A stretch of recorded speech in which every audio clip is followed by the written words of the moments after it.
Let's go over a couple more things that I learned about in this book. I like the fact that she said you need to have open conversations with your elderly parents about financial progress and what they expect when they get older, as far as you either, keeping them in the house or keeping them in the elderly home, or do you want them to have a home nurse?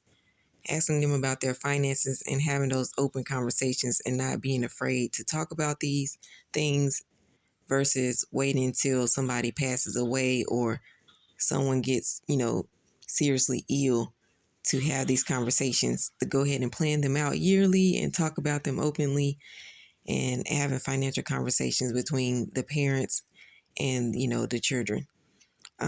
This is something that I don't even remember having financial conversations with my parents, from childhood, even into adulthood. I do know that they have multiple houses and they do know that,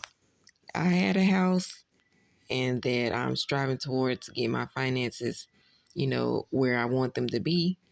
not necessarily under control because, like they said, your financial situation is constantly changing,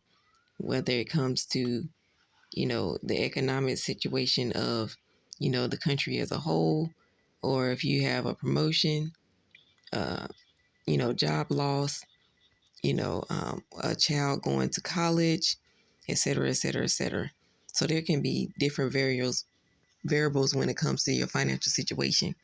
Now, she also mentioned in the book that you can start off in a financial bind because your parents didn't plan for you to go to college, or they didn't plan for you to have any type of educational backing. And so if there's no plan,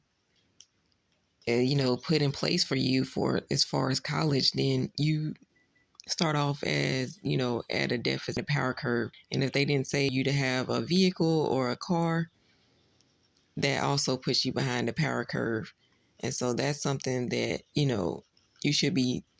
speaking with your children about, especially when they're getting ready to, graduate or head out to college. You need to be speaking with them about getting their license, getting a car, getting a job, saving, getting an account, getting a high yield savings account. So I like the things that she put in this book, and it's definitely opening my mind to different possibilities